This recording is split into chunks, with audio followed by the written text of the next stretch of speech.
In this video, I'm going to show you how to fix this build of Vanguard is out of compliance VAN 9003 Valorant Windows 11 error.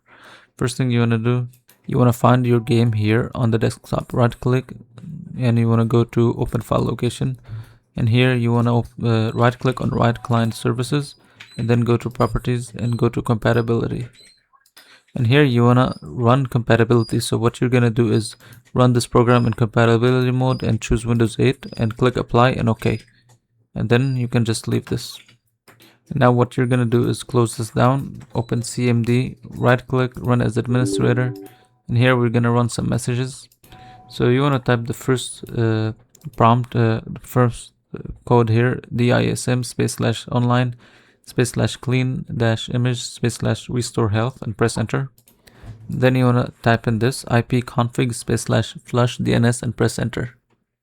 And after you do this, restart your computer and you should be good.